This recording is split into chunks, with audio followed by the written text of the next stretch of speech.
Muy buenas tardes con todos y todas. Bienvenidos al tercer webinar de este hermoso tema que estamos trabajando con nuestra querida María Fernanda Arce. María Fernanda nos está enseñando acerca de las neurociencias y la educación. Todo esto aplicado a la educación virtual. Hemos aprendido acerca de la neurociencia cognitiva, la comprensión de los procesos cognitivos superiores, los aspectos generales del desarrollo, y hoy vamos a hablar acerca de el cerebro social. No se olviden que el día lunes hablaremos acerca de la educación y el desarrollo para que estén pendientes y no se pierdan el cuarto y último webinar a cargo de María Fernanda Arce. Al finalizar los 4 encuentros, ustedes pueden hacerse acreedores a una certificación académica de 40 horas, la misma que tiene un costo de $20 y pueden hacerlo a través de la cuenta corriente Produbanco número 0200-523-5711 a nombre de Formación Continua Poliestudios FER Polinet S.A.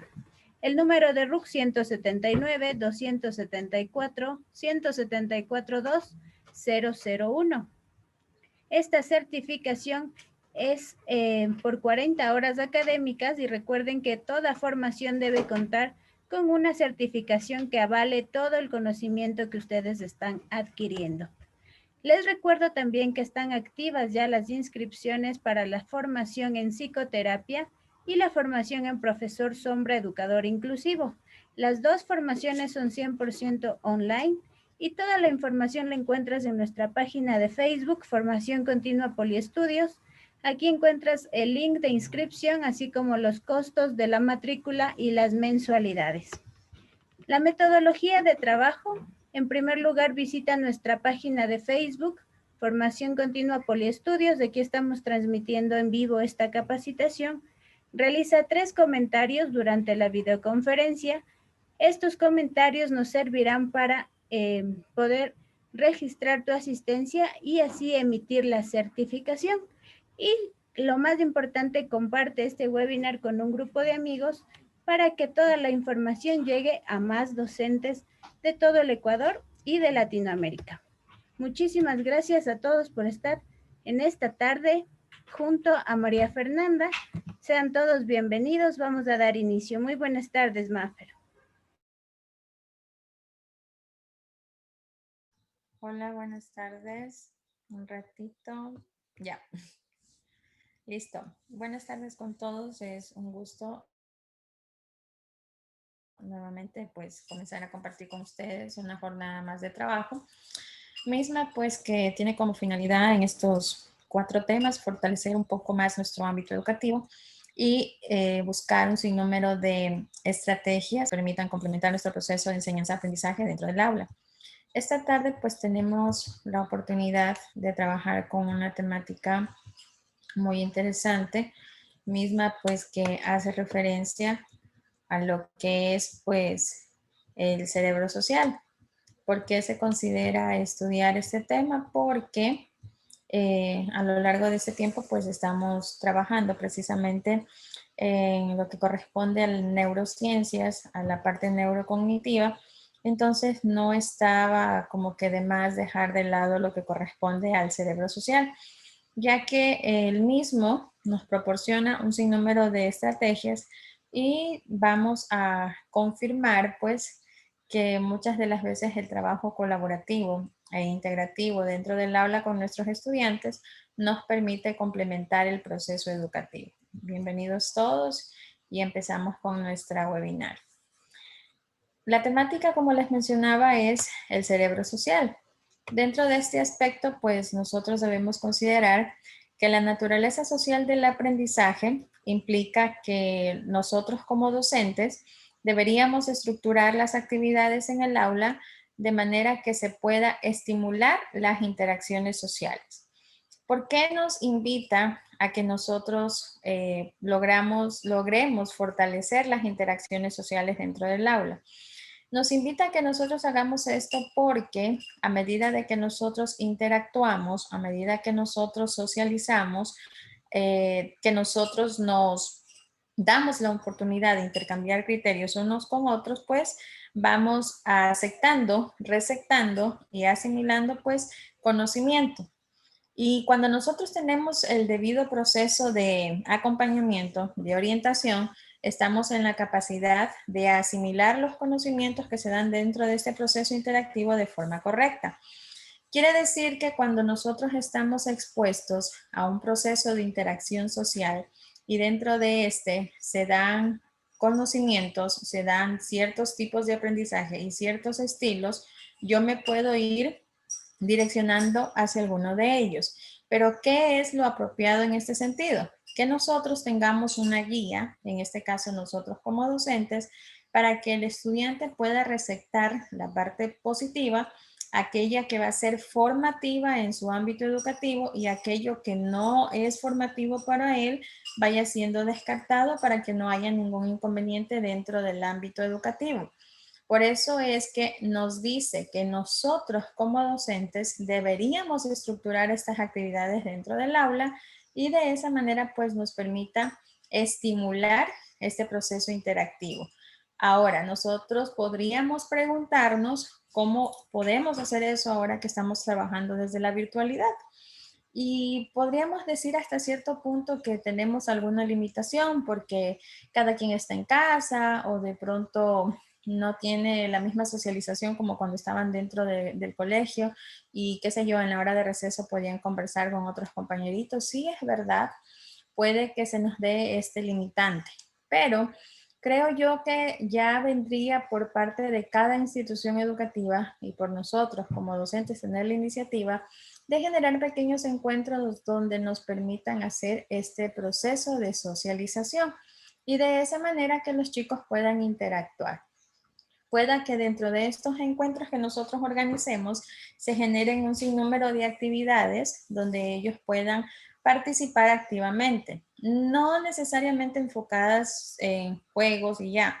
También podríamos hacer un tipo de gincana de conocimiento, podríamos hacer loterías de conocimiento, también podríamos hacer bingos en cuanto a conocimiento. La idea es que nosotros vayamos estructurando un sinnúmero de actividades y que estas actividades se acoplen a la parte formativa de nuestros estudiantes. Y de ese modo, pues nosotros generamos estos procesos de interacción y no descartamos esta estructura que nos invita a hacer esta temática, a que formemos parte de este tipo de estimulación. Por otro lado, debemos tener en cuenta que el cerebro social surge de la evolución de nuestras civilizaciones y sigue como un proceso coevolucionario en cuanto a las culturas. ¿Por qué nos dice esto? Porque a medida del entorno, a medida de que avanza nuestro tiempo y en base a nuestras necesidades y limitaciones se puede dar un proceso evaluativo, ¿ya? Y también transformador y evolucionario. Si yo tengo muchas herramientas en mi entorno, si yo tengo como que el acompañamiento que requiero dentro de donde yo me encuentro, pueda que la evolución sea inmediata. Pero si yo tengo un límite, pueda que este límite pues no me permita avanzar de forma significativa, entonces va a haber como que un retroceso en cuanto a esta área. Pero en cambio, si yo me doy la oportunidad de que se dé una evolución en base a las culturas o a los entornos que tengo, lo voy a aprovechar de forma significativa. Ahora, dentro de lo que es el cerebro social, surgen dos importantes funciones. La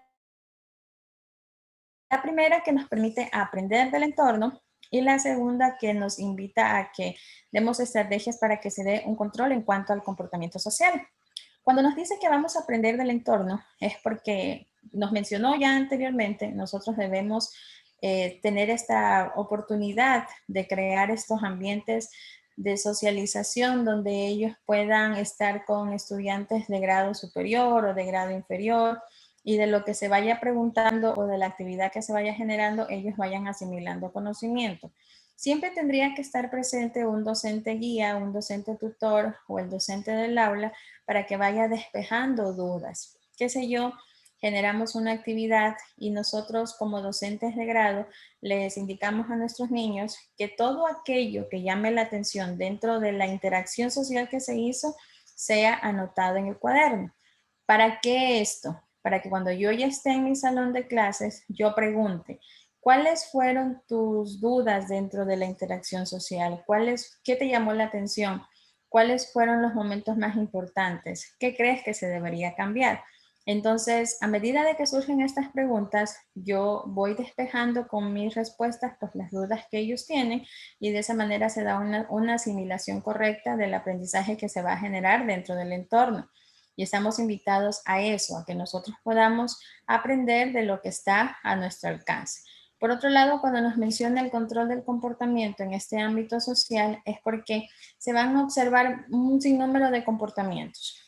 Y esto nos invita hasta cierto punto a un proceso de reflexión donde ellos van a ver que de pronto el reflejo que se emite en el comportamiento de otro niño no es aceptable para ellos. Entonces es como quien dice la oportunidad para ir enmendando e ir corrigiendo ciertos hábitos que están incorrectos dentro del comportamiento de ellos, especialmente fuera de aula. Entonces, esa es la oportunidad que se nos genera dentro de este proceso y que nosotros debemos recordar estas dos importantes funciones. Una que vamos a aprender del entorno y otra que vamos a tomar estrategias, pautas, herramientas que nos permitan trabajar con la parte del comportamiento social. Dentro de esta temática, nosotros también estamos trabajando con dos sistemas que nos permiten reconocer cuál es la respuesta a que nosotros podamos trabajar con esta parte dentro de nuestro ámbito educativo. El primero es que nosotros estamos con un sistema, ¿verdad? Mismo que tiene como nombre neuronas de espejo. ¿Qué función cumplen estas neuronas de espejo? Primeramente, estas se activan cuando nosotros observamos acciones o expresión de emociones de otras personas. Lo que ya les había mencionado anteriormente. Nosotros tenemos la oportunidad de receptar el conocimiento siempre y cuando el docente guía despeje dudas. Y la otra es que podríamos encontrar estrategias que nos permitan trabajar en cuanto al comportamiento social. ¿Por qué? Porque trabajamos con neuronas de espejo, mismas que nos permiten que al momento en que nosotros observemos expresiones emocionales o comportamentales, podamos ir corrigiendo ciertas acciones que no están correctas. La segunda es que gracias a este sistema y a estas neuronas de espejo, nosotros podemos permitir un proceso de imitación en cuanto a la expresión, aun cuando las percibimos de forma consciente. La principal estrategia de aprendizaje en este sentido es el contagio. Lo importante y lo que debemos tener en cuenta dentro de este proceso es que cuando se da una parte de imitación, no debe dejar el docente solo al estudiante. Si nosotros dejamos solo al estudiante, de pronto comience a asimilar o absorber acciones negativas. Entonces, eso no se quiere. Lo que se quiere es que nosotros tengamos la oportunidad de poder guiar a nuestro estudiante para que estas imitaciones y acciones no se den de esa forma, sino que más bien sean formativas en cuanto a su aprendizaje. Entonces, nosotros tenemos la oportunidad de despejar dudas, guiar y orientar dentro de este proceso. Recordemos que dentro de este sistema hay un efecto, hay una estrategia de aprendizaje y esta estrategia o efecto de aprendizaje se llama efecto de contagio. Pero de nosotros va a depender que este efecto o esta estrategia nos dé algo positivo dentro de la formación del estudiante. ¿Qué logramos nosotros con este efecto de contagio? Logramos dos aspectos puntuales. El primero es que el reflejo permite la imitación direccionada en cuanto a sentimientos hacia las demás personas. Reflejado, imitado, sintiendo, percibiendo y direccionado directamente a emociones y sentimientos. Muchas de las veces nosotros logramos de que cuando una noticia es positiva para mí, yo me alegro y las personas que tienen una buena recepción en este sentido se alegran de lo que yo estoy festejando. Muchas de las veces en este punto, lamentablemente hay una respuesta negativa. Hay personas que no se alegran o festejan triunfos de otros. Entonces, nosotros tenemos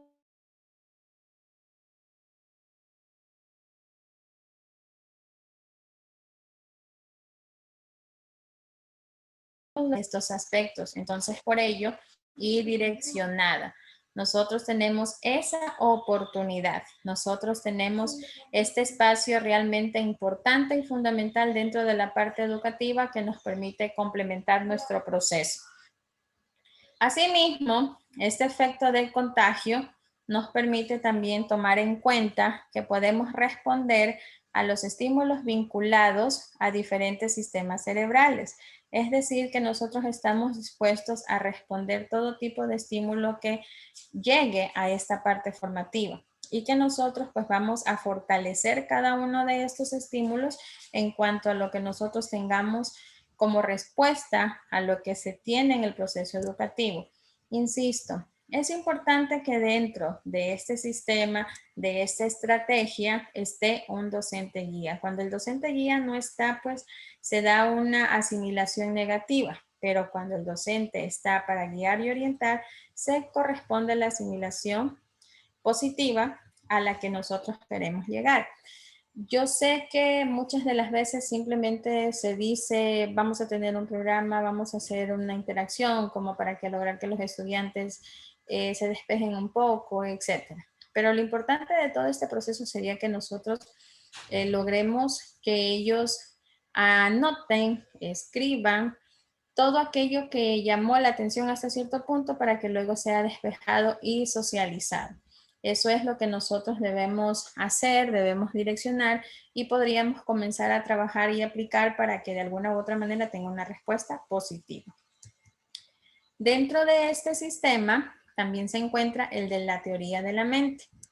Este proceso, este sistema, se activa cuando nosotros pensamos sobre el deseo, es decir, las intenciones, las creencias que tienen otras personas. Vamos aquí a responder de una manera así mismo positiva o negativa, dependiendo cómo nosotros tengamos la oportunidad de guiar a nuestros estudiantes. ¿Qué pasa en este aspecto?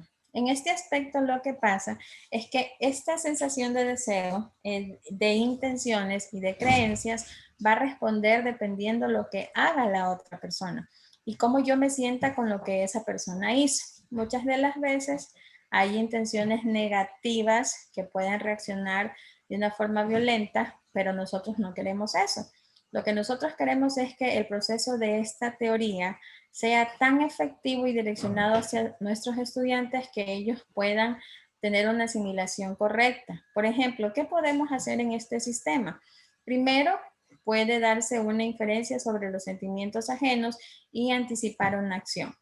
Alguien puede tener una respuesta negativa, una respuesta brusca, una respuesta violenta, pero como yo ya tengo esa inquietud de poder identificar qué es lo que está pasando en el momento, entonces yo me anticipo a lo que va a pasar y de pronto me alejo. ¿Ya? ¿Y esto por qué pasa? Porque yo le he enseñado a mi estudiante que él pueda ser perceptivo ante ciertas situaciones. Y la otra es que muchas de las veces no se da un alineamiento en el grupo social y esto a veces nos permite de ser o no ser empáticos. La respuesta favorable sería en este caso de que nosotros seamos empáticos, de que nosotros podamos generar este proceso de análisis ante lo que se va a desencadenar en un momento determinado y de esa manera responder de manera favorable, o sea, no reaccionar negativamente hacia lo que le está pasando a otra persona, sino que nosotros podamos comprender todo lo que se está dando dentro del proceso formativo. Dentro de lo que corresponde a la teoría de la mente se encuentra también los aspectos a ser fortalecidos en cuanto a comportamiento, en cuanto a lenguaje y sentimientos. Es importante que este proceso sea trabajado al 100%. ¿Por qué? Porque nos permite este fortalecimiento. Y dicho fortalecimiento pues tiene como finalidad dar respuesta positiva a todo aquello que se absorbe. Si nosotros trabajamos esto desde la infancia, podríamos tratar de moldear muchas acciones negativas. No digo corregir al 100% porque lamentablemente nosotros podríamos hacer este proceso de corrección porque estamos dando la guía y el acompañamiento que se requiere. Pero cuando ya los estudiantes del proceso educativo que nosotros les estamos dando, de la orientación que les estamos dando, olvidan hasta cierto punto esto y se van direccionando hacia otro sentido. Y la idea es que se vaya fortaleciendo. Y para que esto se pueda fortalecer, no hay mejor aliado que nosotros podamos socializar, sensibilizar e inducir un poco al padre de familia como para que él conozca cuál es el trabajo que yo quiero realizar con mi estudiante y que de alguna manera sea reforzado dentro de sus hogares. El cerebro social, además de trabajar con estos dos sistemas que se mencionó, también se enfoca a la parte sensoperceptiva y a las emociones, donde se da un proceso de aprendizaje en dos sentidos. El primero, que es el primitivo, que se da por imitación de forma directa, tal como observamos en estas gráficas de aquí. Y el avanzado, que es por una forma de imitación más sutil y compleja. Muchas de las veces nosotros, por un momento determinado dentro de nuestra hora de clase, trabajamos con esta parte primitiva, como para identificar hasta qué punto se da este proceso de imitación. Pero puedo decir que no todos los docentes hacen este proceso de vía primitiva para identificarlo, porque muchas de las veces simplemente está nuestra planificación, nos encerramos en que queremos hacerla al 100%, complementarla y nos desligamos de este tipo de procesos. Pero no, la idea es que nosotros en nuestra clase, insisto, por lo menos una vez al mes ya podamos implementar estas estrategias que nos permitan fortalecer el proceso educativo de nuestros estudiantes. Lo que queremos es eso, fortalecer el proceso educativo. Entonces, trabajamos primero con la vía primitiva, misma que me va a permitir observar de forma directa este proceso de imitación. ¿Qué sé yo? Hago una dinámica de gestos, una dinámica de baile, algo que de pronto en la noche yo preparé con uno de mis estudiantes y le pido que durante la clase reaccione ante tal situación. Entonces, de esa manera logro que el resto de mis alumnos pueda reaccionar ante esta respuesta. Y la otra más avanzada, que es una forma de imitación más sutil y compleja, que esa puede ser realizada directamente por el docente, donde yo les puedo pedir, vamos a hacer, o Simón dice, o Pepito dice, lo que yo pueda realmente crear en ese momento y lo voy a hacer de forma y quiero que ellos lo recepten. Entonces, la idea es esa, que nosotros podamos aprovechar estas vías de conocimiento durante los dos procesos, el primitivo y el avanzado, que me permita identificar cómo se está dando la asimilación del conocimiento y de esa manera tener un procesamiento positivo a todo lo que estoy dando como ámbito educativo dentro de mi hora de clase. Debemos tener en cuenta que dentro de lo que corresponde al cerebro social, las emociones pues juegan un papel muy importante. Y como ese papel que se desarrolla dentro de este proceso, nosotros identificamos pues que nuestras emociones son muy variadas, son muy inconsistentes en algún momento por ciertas razones pues de inestabilidad que se pueden generar en el entorno o por situaciones problemáticas personales, pero son muy diversas, muy variadas, ¿no? Estas pueden ser innatas, pueden ser complejas, pero guardan muchos elementos en común. Nosotros vamos a identificar 6 de esos elementos comunes. Por ejemplo, se genera un aspecto subjetivo porque realmente a una reacción determinada que tenga el estudiante o que yo tenga o que mis compañeros la tengan, la voy a identificar de una manera, pero otro compañero lo va a hacer desde otro punto de vista, le va a dar otro análisis. Entonces, siempre se va a presentar un aspecto subjetivo.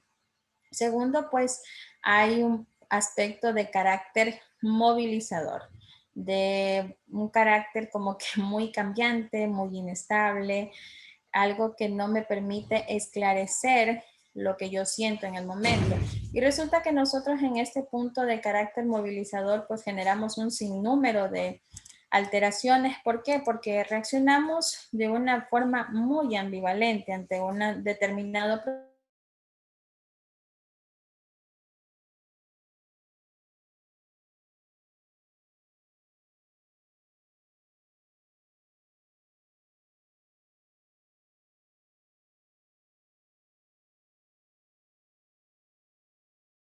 Si queremos hacer un sinnúmero de actividades, pero surge pues en un determinado momento que yo estoy de pronto pasando por una situación un poco inestable o simplemente estoy cansada y mi cara de que por lo general siempre pasa alegre, puede estar seria, puede estar triste.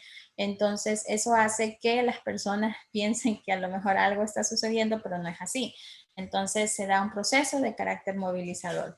También se presenta un proceso de naturaleza direccional que tiene relación con lo del carácter movilizador, reacciones fisiológicas, mismas que en su mayoría pueden ser muy inestables por los dolores de cabeza, fatiga, estrés, inestabilidad. Las expresiones faciales, que por lo general son muy evidentes y nosotros no nos podemos dar cuenta de estas expresiones faciales que en su momento aparecen esporádicamente dentro del proceso de inestabilidad que se esté generando. Y por último, pues una interpretación y valoración cognitiva. Nosotros tenemos estas variantes dentro de nuestros procesos emocionales que se asocian directamente con lo que es nuestro cerebro social.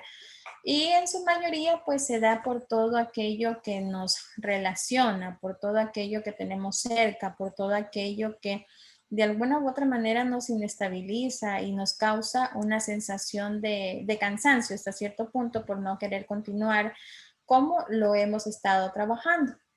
La conducta emocional está impregnada de componentes motivacionales y por ello, pues, el influyente directo de todas estas respuestas es nuestro cerebro social. Entonces, debemos tener en cuenta que esta partecita debe ser fortalecida al 100% como para no cometer ciertas interacciones que de alguna u otra manera nos puedan poner obstáculos dentro de nuestro proceso formativo.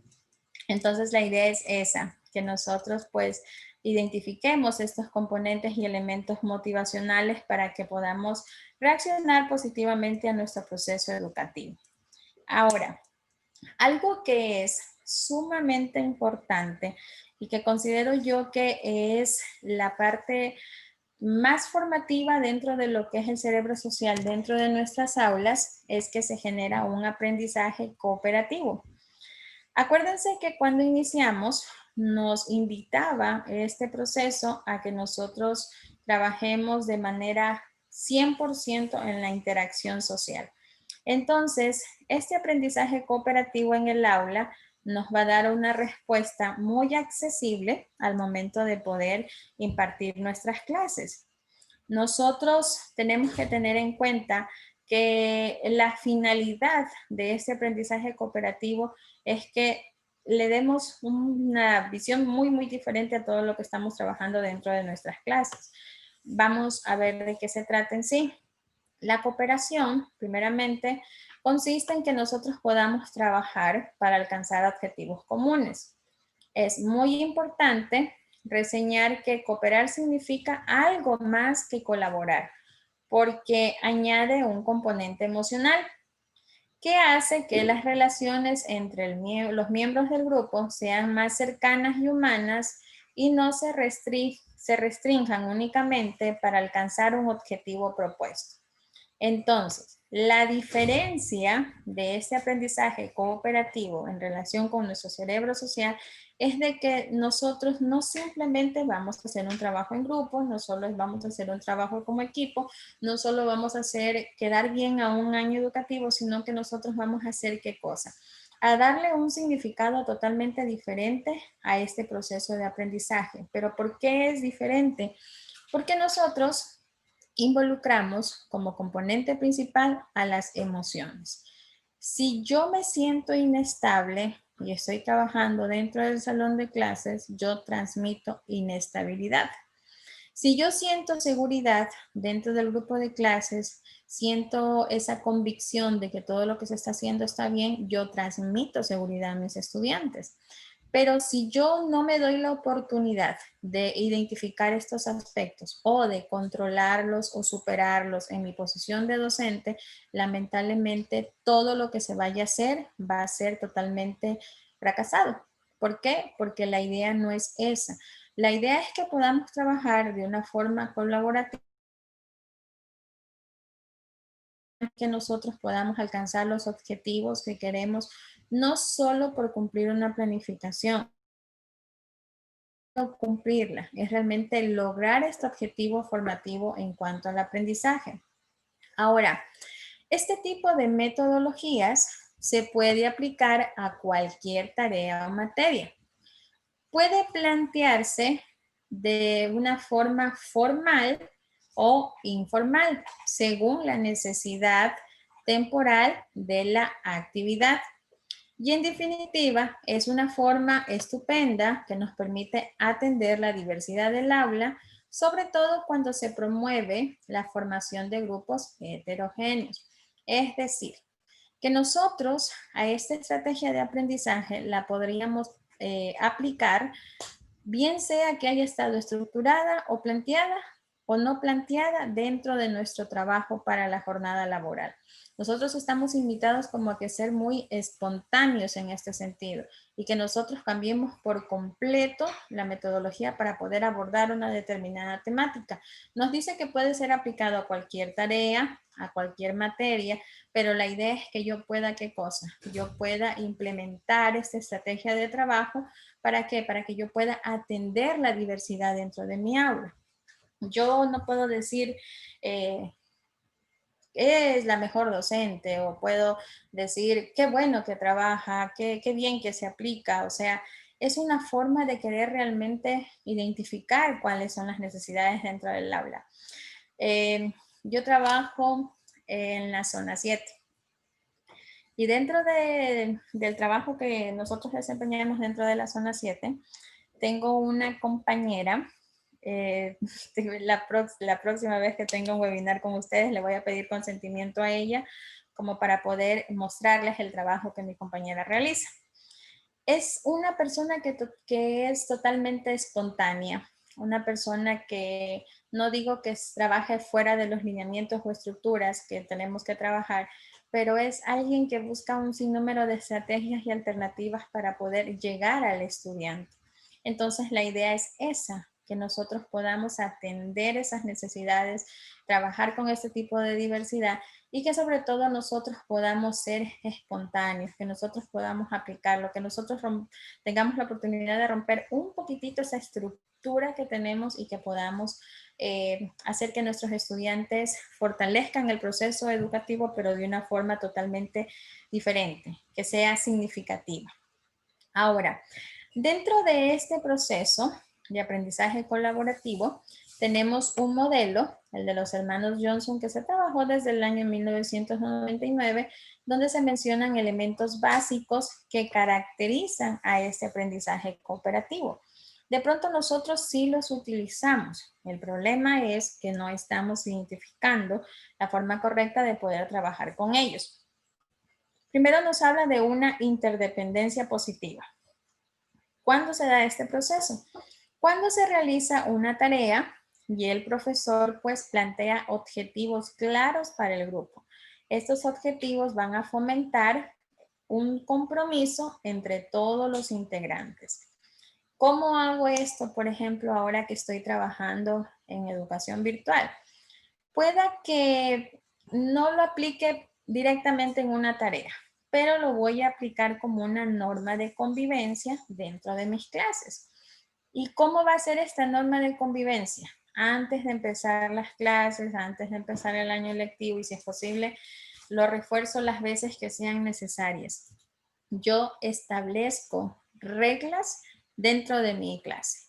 ¿Con qué finalidad? Con la finalidad de que todos alcancemos o logremos un objetivo. ¿Y cuál va a ser ese objetivo para mis estudiantes? De que nosotros podamos comprender y respetar los espacios, los tiempos y no interrumpir lo que se dé dentro del salón de clases. Se me ocurre que esa puede ser una. Ahora, yo quiero plantear este proceso dentro de una tarea. Dependiendo el año educativo en el que yo me encuentre, pues les voy a decir a ellos y les voy a dejar de forma clara que el objetivo que nosotros queremos lograr con dicha tarea es que podamos comprender dicha temática. Ahora, si todos tenemos claros que ese va a ser el objetivo, ¿qué estoy generando yo? Que de pronto mi estudiante tenga tanta confianza que al siguiente día me diga, yo quise hacerlo, pero no logré el objetivo porque aún no comprendo al 100%, porque creo que tengo que utilizar otra metodología y la idea es esa, ¿verdad? Que ellos tengan plena libertad como para que puedan manifestar cuál es la necesidad. Entonces, cuando todos tenemos claro el planteamiento de estos objetivos, nosotros generamos un compromiso dentro del entorno y de esa manera incluso vamos identificando y solventando necesidades que se presentan dentro del grupo. Otra estrategia es la responsabilidad individual y grupal. El grupo asume la responsabilidad de alcanzar su objetivo y cada miembro asume una responsabilidad en esta tarea asignada. Los alumnos pueden firmar un compromiso inicial cuyo grado de cumplimiento se evalúa de forma colectiva al final del trabajo. Yo les hablaba en un inicio de las reglas del salón de clase. Y resulta que como ya todos conocen las reglas de clase, sabemos que si uno de ellos incumple con cierta regla, no hemos alcanzado el objetivo del día. Entonces hay que responsabilizar a aquel estudiante que no cumplió con esa regla. Yo no voy a poner un castigo, yo no voy a sacar al estudiante de clase, pero sí voy a hacer algo formativo. ¿Qué te parece si mañana nos ayudas en, ya? Algo que me permite involucrar al estudiante en una tarea y de esa manera pueda yo fortalecer mi proceso educativo. Y resulta que si fue aplicado a una tarea, en este caso directamente involucrada lo que es la formación del estudiante, con él al siguiente día en clases voy a plantear nuevamente la situación y de esa manera despejo las dudas de quien tiene la duda inicialmente y del resto de compañeros dentro de la clase. Otro de los puntos sería la interacción cara a cara. Se promueve que el aprendizaje a través del apoyo mutuo logra que haya un respaldo personal y esta interacción entre compañeros estimula y fomenta la igualdad. Nosotros estamos trabajando virtualmente, pero no podemos descartar los trabajos en grupos porque sí tenemos la oportunidad de hacer trabajos en grupos. Nosotros estamos trabajando en la virtualidad, pero nosotros podemos generar este espacio como para yo decir, regreso en un ratito, trabajo. Yo esté llevando mi clase, siempre va a haber uno o dos estudiantes que ponga orden a lo que están haciendo en clase y de esa manera lo hagan socializativo. He pasado por un sinnúmero de experiencias en este punto y es bonito cuando uno de ellos asume esa posición de líder, de control y dice, bueno, silencio, trabajemos, hay que hacer esto. Y qué bonito es cuando no es solo un estudiante, sino es hasta la mitad del grado con el que nosotros trabajamos. Entonces, la idea es esa, que nosotros podamos promover este tipo de proceso de apoyo mutuo o qué sé yo, vamos a trabajar con la estrategia de que quiero trabajar en un tema X y que antes de comenzar a desarrollar este tema, yo quiero poner un video como para que haya una inducción a la temática y para que ellos se ayuden unos a otros, comienzo a hacer grupos de trabajo y comienzo a decirles, en base al video que hicieron, ustedes van a socializar que comprendieron. Entonces, si otro niño no comprendió lo que estaban haciendo, la socialización me permite que ellos puedan respaldarse y de esa manera fortalecer el conocimiento que se está queriendo implementar en ese momento. Como cuarto punto tenemos el uso adecuado de las destrezas sociales. Esto hace que nosotros podamos trabajar en nuestros alumnos la parte cooperativa. Nosotros como docentes enseñamos un sinnúmero de competencias interpersonales básicas y esto nos permite hacer un buen proceso en cuanto a la toma de decisiones, a la comunicación, a la solidaridad, al respeto y a la resolución de conflictos. Nosotros hacemos que ellos se apropien de este tipo de situaciones en sí para poder trabajar ante cualquier problemática o ante cualquier proceso de inestabilidad. ¿Pero por qué? Porque nosotros les enseñamos a trabajar en este tipo de procesos. Este tipo de competencias que nosotros hoy en día las tenemos muy claras y muy planteadas dentro de lo que es desarrollo humano integral. Y lo bonito de este proceso es que durante el tiempo que nosotros estamos trabajando con estas competencias interpersonales, vamos cumpliendo con lo que está dentro de esta guía, que también permite irse asociando a cada materia con la que nosotros trabajemos. Por ejemplo, nosotros que estamos cerrando en la costa ya lo que corresponde prácticamente el año lectivo, en lo personal me encuentro en un punto de toma de decisiones. ¿Cómo voy fortaleciendo esta temática? ¿Cómo la trabajo? ¿Cómo planteo algún tema? Primeramente, puedo ayudarme en un video que me permita despejar la duda, que me permita comprender qué es una toma de decisiones y que este tema me genere un sinnúmero de alternativas que mis estudiantes conozcan. ¿Para qué? Para que a lo largo de todo el parcial ellos vean que nosotros vamos a generar un proceso en cuanto a toma de decisiones. Y de esa manera voy trabajando lo que es la competencia interpersonal básica de mi estudiante. Y como punto 5 tenemos la evaluación grupal. Los miembros del grupo analizan si se ha alcanzado o no el objetivo propuesto, teniendo pleno conocimiento de la contribución individual y modificando aquello que se requiere, aquello que se necesita. En este proceso de evaluación grupal yo puedo hacer una encuesta, yo puedo hacer una pequeña lección, puedo hacer preguntas abiertas, preguntas cerradas, puedo hacer una pequeña exposición, puedo hacer un pequeño debate, pero la idea es que yo pueda hacer un proceso evaluativo. Autoevaluativo y coevaluativo, que me permita analizar todo lo que yo generé y quise buscar dentro de ese momento en el ámbito formativo para que yo pueda fortalecer el proceso de aprendizaje y de paso pues vaya trabajando en algún requerimiento que se pudo haber dado durante este tipo de proceso. Lo importante es que nosotros podamos hacer un cambio a todo lo que estamos dando e interactuando dentro de nuestro salón de clase.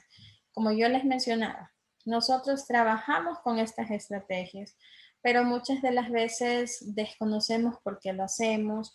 Sabemos que simplemente pueden apoyar y complementar el proceso educativo, pero se desconoce que de pronto son parte del aprendizaje colaborativo y que ese aprendizaje se desglosa de lo que corresponde al cerebro social y que la mejor manera de trabajar y fortalecer este proceso de aprendizaje es que yo lo relacione con la parte emocional y que yo tenga en claro que muchas de las veces en este sentido se trabaja con un proceso de imitación, que se trabaja también con un proceso de espejo y que nosotros como docentes debemos estar ahí para guiar, orientar y despejar dudas que se presenten durante el proceso formativo de cada uno de nuestros estudiantes. Eso sería todo pues en cuanto a la temática que corresponde a nuestro cerebro social, como para que nosotros tengamos pues en cuenta de que estamos invitados a estimular este proceso de interacción social, generando pues un sinnúmero de actividades formativas dentro de nuestro salón de clases. Persita. Muchísimas gracias, Mafer. Muy interesante el tema de la tarde de hoy. Muchísimas gracias a cada uno de ustedes por habernos acompañado. Y les recuerdo que el cuarto y último webinar de este tema va a ser el día lunes a partir de las 5 de la tarde. Así es que no pueden perdérselo para que puedan seguir aprendiendo con nuestra querida María Fernanda Arce. Y les recuerdo también que aún pueden inscribirse para la certificación académica por 40 horas, la misma que tiene un costo de $20. Toda la información acerca del pago la encuentran en nuestra página de Facebook, Formación Continua Poliestudios. Ahí encuentran también los videos de las capacitaciones anteriores de María Fernanda. Y si se perdieron alguna partecita, también la encuentran en nuestro canal de YouTube, Formación Continua Poliestudios. Gracias por habernos acompañado y nos vemos el día lunes. Que tengan un excelente fin de semana. Hasta la próxima, Mafer. Hasta el lunes.